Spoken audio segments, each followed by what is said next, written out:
Welcome, I'm Charlie Chalkley, and I'll be your guide into the world of legendary creatures, demonic characters, and pagan traditions, the world of British folklore.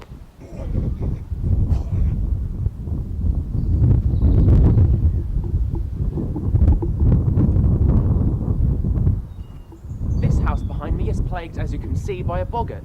Luckily for this family, boggarts are solitary creatures. With that being said, let's take a look inside.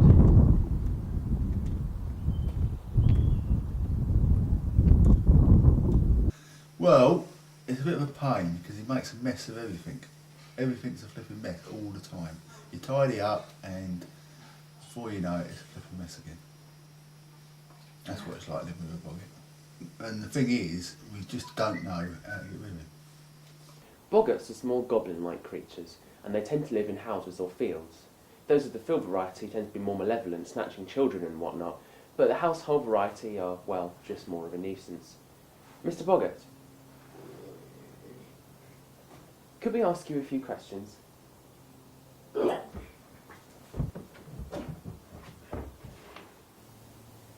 Like I was saying, household boggarts are more of a nuisance than anything else.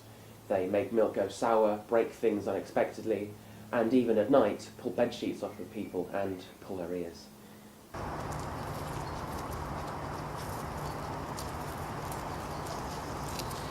Now, boggarts aren't just household menaces. The outside variety, known to be found in fields and marshes, can be altogether more sinister. They've been known to snatch small children, turn over carts, and cause deaths that might appear natural to an uneducated observer. The farmer in this story should be grateful that his boggart only wanted half of his crop.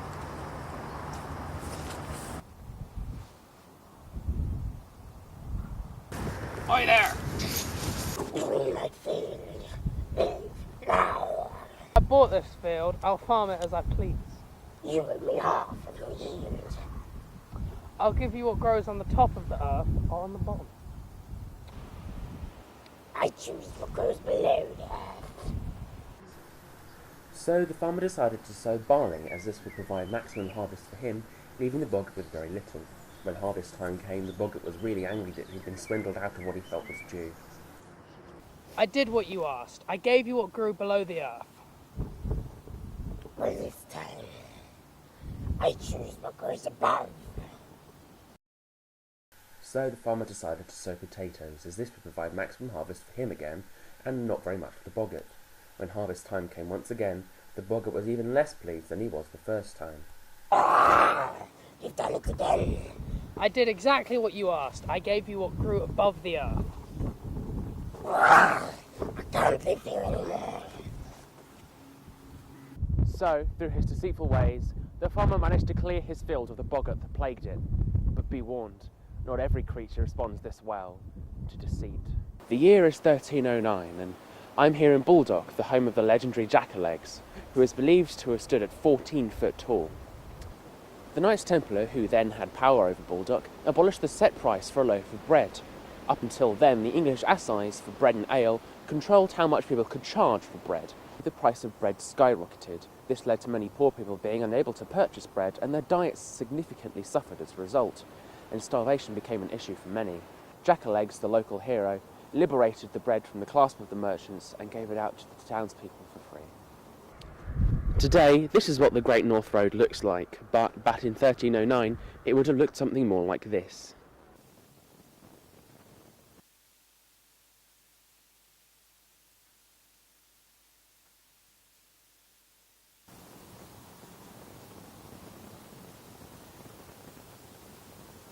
Thank you, sir. Thank you kindly. Thank you very much.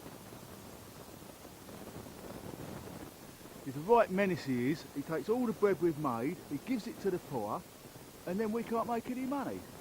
He's going to get what's coming to him, he is. And indeed, Jack did get what was coming to him. The bakers decided to band together and punish Jackalegs for his crimes. And so they went back to his cave, waited for him to return, and when he did, knocked him out and brought him here to a nearby barn. they saw to it that he received a worthy punishment for his crimes. They gouged his eyes out, but it wasn't the end for poor Rachael. Before he was executed, Jack was granted one last wish. He asked to be buried wherever his arrow landed. Legend has it that Jack's arrow landed 3 miles away in Weston, where he is buried to this day. Now, you may or may not have heard of the legend of Robert Johnson, a mediocre blues player from the 1920s who allegedly sold his soul to the devil at a crossroads just like this. There are numerous references to hellhounds, debts and the devil in his songs. At just 27 years old, he died. Many people believe he was poisoned by the jealous husband of a woman he was flirting with. He was given a bottle of whiskey by her and there was supposedly strychnine inside it. It took him 3 agonizing days to die. Others refute this theory. One toxicologist states that strychnine is too potent to be hidden in whiskey. He would have noticed it, and it would have taken him only hours to die, as opposed to the 3 agonizing days. To summon a crossroads demon in order to make a deal, you must bury a photo of yourself, a bone from a black cat, and graveyard dirt in the centre of a crossroads.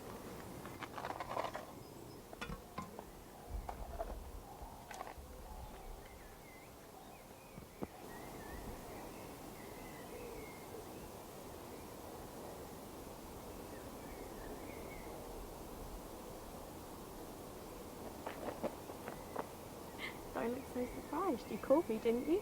You're going to kill me. If I did that to all my customers, I'd have no business. Now what do you want? I want to be invincible. Can make you invincible for 10 years. What do you want? Your soul, and in 10 years, I'll collect your debt. How do we steal?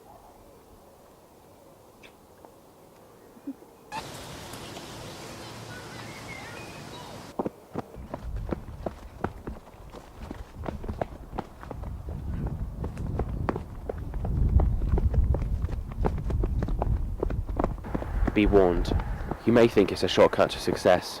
10 long years of living your dream. However, when those years are up, you have a harsh reality to face.